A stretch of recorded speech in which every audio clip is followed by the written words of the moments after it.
नमस्कार, स्वागत है आप सबका राजनीति के इस अखाड़े में। मेरा नाम है अजय सेतिया। मित्रों, राहुल गांधी ने महाराष्ट्र में भी संविधान को हाथ में लेकर के प्रचार शुरू किया है। इससे पहले लोकसभा में उन्होंने पूरा चुनाव प्रचार अभियान लाल किताब को हाथ में रख करके किया। हालांकि संविधान की ऐसी कोई प्रति इस साइज में और लाल जिल्द में नहीं है, लेकिन उन्होंने अपनी एक अलग प्रति बनवाई है जिसे वे सामने रख करके प्रचार करते हैं। और प्रचार इसलिए करते हैं कि इस संविधान की रक्षा वह करेंगे, मोदी के रहते संविधान खतरे में है, आरक्षण खतरे में है, लोकतंत्र खतरे में है। हालांकि उनकी बात लोगों ने ना लोकसभा चुनाव में सुनी, ना हरियाणा विधानसभा के चुनाव में सुनी, ना जम्मू कश्मीर विधानसभा के चुनाव में सुनी। लेकिन अब उनकी इंडी अलायंस के सहयोगी ही संविधान, आरक्षण और लोकतंत्र को ताक पर रख रहे हैं। इंडी अलायंस के उनके सहयोगी उमर अब्दुल्ला ने संविधान और आरक्षण के मुद्दे पर राहुल गांधी को कटघरे में खड़ा कर दिया है। उन्होंने संविधान के उस प्रावधान को चुनौती दी है जिसके तहत जम्मू कश्मीर से 370 हटाई गई है। उमर अब्दुल्ला ने बहुत चालाकी से भाजपा विरोध को खारिज करते हुए ध्वनि मत से जम्मू कश्मीर विधानसभा से 370 की वापसी का प्रस्ताव पास करवा दिया, जबकि भारतीय जनता पार्टी ने इसका विरोध किया था। इसलिए कायदे से वोटिंग होनी चाहिए थी। लोकतंत्र का तकाजा तो यही था कि विधानसभा में कोई प्रस्ताव अगर पेश किया जाता है, विरोधी दल उसका विरोध करता है तो वोटिंग हो, लेकिन वोटिंग नहीं की गई।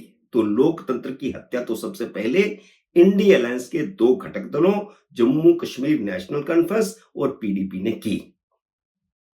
लेकिन उमर अब्दुल्ला के कहने पर विधानसभा स्पीकर ने वोटिंग इसलिए नहीं करवाई क्योंकि इससे सरकार की सहयोगी कांग्रेस पार्टी एक्सपोज हो जाती। कांग्रेस का 370 पर स्टैंड क्या है? कांग्रेस इस पर कुछ नहीं बोलती। और अगर विधानसभा में वोटिंग होती तो कांग्रेस को स्टैंड लेना पड़ता। कांग्रेस के विधायक या तो प्रस्ताव के पक्ष में वोट करते या वॉकआउट करते। दोनों ही सूरतों में कांग्रेस एक्सपोज होती। वैसे तो विधानसभा से 370 की वापसी के प्रस्ताव की कोई कानूनी अहमियत नहीं है, कोई राजनीतिक अहमियत भी नहीं है। विधानसभा से पारित प्रस्ताव न संसद पर बाध्यकारी है न केंद्र सरकार पर। ऐसे तो अरविंद केजरीवाल ने 2018 में दिल्ली विधानसभा से राजीव गांधी से भारत रत्न वापस लेने का प्रस्ताव पास करवाया था।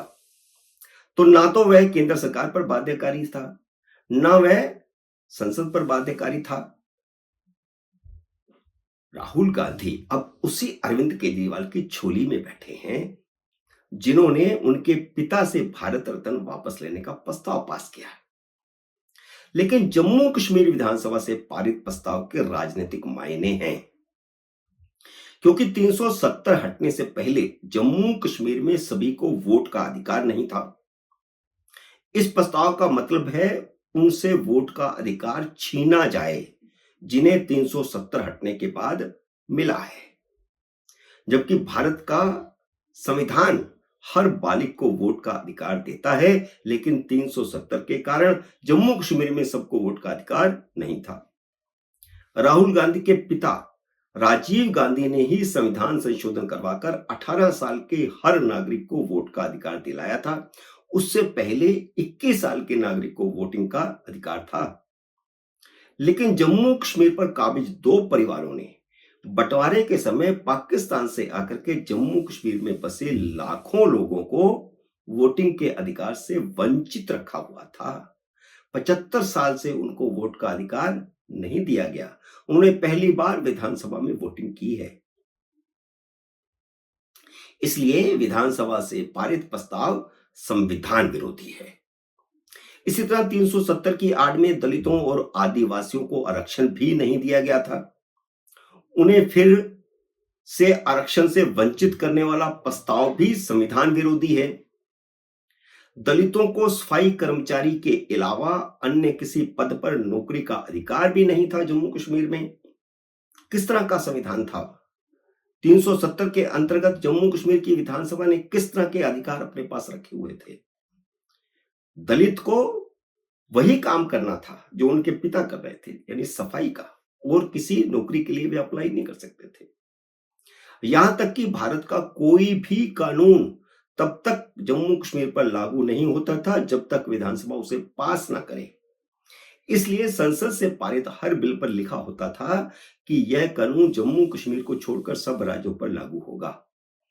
ऐसे कई कानून थे जिन्हें जम्मू कश्मीर में लागू नहीं किया गया था, जैसे पोक्सो का कानून, जिसमें बच्चों के यौन शोषण पर कड़ी सजा का प्रावधान है, लेकिन जम्मू कश्मीर पर यह लागू ही नहीं होता था।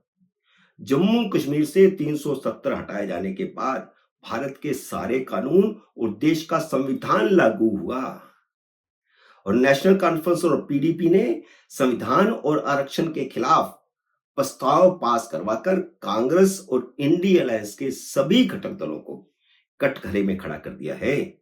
कांग्रेस अब चुप्पी साधे हुए है, इंडी अलायंस के सारे घटक दल चुप्पी साधे हुए हैं।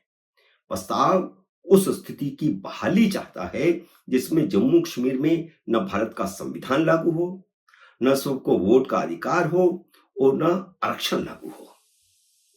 दिन रात संविधान और लोकतंत्र की रक्षा की कसम खाने वाले राहुल गांधी को उमर अब्दुल्ला ने ही कटघरे में खड़ा कर दिया है, महबूबा मुफ्ती ने ही कटघरे में खड़ा कर दिया है और विधानसभा को तमाशा बना करके रख दिया, क्योंकि विपक्ष की पूरी तरह उपेक्षा की गई। सर्वानुमति से प्रस्ताव कहा गया, ध्वनि मत से प्रस्ताव पास हो गया, जबकि ये झूठ है पूरी तरह। राहुल गांधी कह रहे हैं कि नरेंद्र मोदी से लोकतंत्र और संविधान खतरे में है, लेकिन अलोकतांत्रिक ढंग से पारित संविधान विरोधी इस प्रस्ताव पर राहुल गांधी चुप हैं, कांग्रेस चुप है। कांग्रेस के बड़बोले प्रवक्ता ने अपनी मुंह सील लिया है।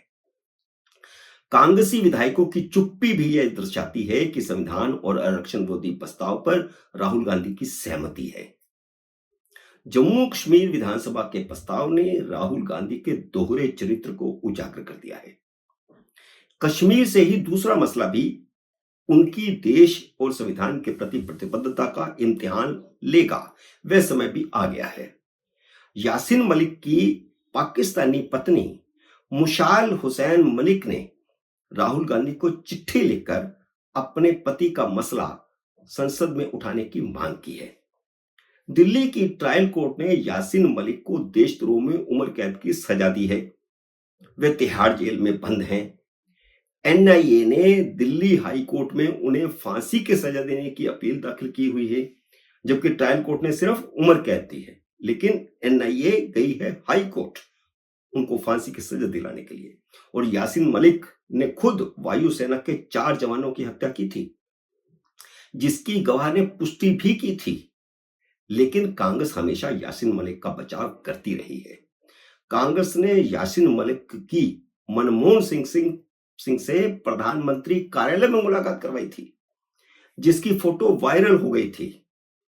कांग्रेस इस मुद्दे पर हमेशा कन्नी काटती रही है। जब भी उससे सवाल पूछो, इसका कोई जवाब उनके पास नहीं होता। लेकिन अब राहुल गांधी पर यासीन मलिक का बचाव करने का फिर से दबाव है। अगर वह संसद में यासीन मलिक का मुद्दा उठाते हैं तो वह खुद को और अपनी पार्टी को कटघरे में खड़ा करेंगे, और राहुल गांधी जम्मू कश्मीर के इस प्रस्ताव से लोकतंत्र के मुद्दे पर, संविधान के मुद्दे पर और आरक्षण के मुद्दे पर खुद कटघरे में खड़े हैं, एक्सपोज हो गए हैं। या तो वो खुल करके जम्मू कश्मीर विधानसभा के प्रस्ताव का विरोध करें और कांग्रेस के विधायक समर्थन वापस लें उमर अब्दुल्ला सरकार से, नहीं तो वह पूरी तरह एक्सपोज हैं। उनका यह संविधान अपने हाथ में लेकर के बार बार उसकी रक्षा का वचन देना एक नौटंकी है। मित्रों, उम्मीद है मेरा यह वीडियो आपको पसंद आया होगा। इसे लाइक और शेयर कीजिए। अगर आपने मेरे यूट्यूब चैनल को अब तक सब्सक्राइब नहीं किया तो कृपया सब्सक्राइब करके अपना आशीर्वाद दीजिए। जल्दी मिलते हैं अगले वीडियो में किसी अन्य विषय के साथ। तब तक नमस्कार।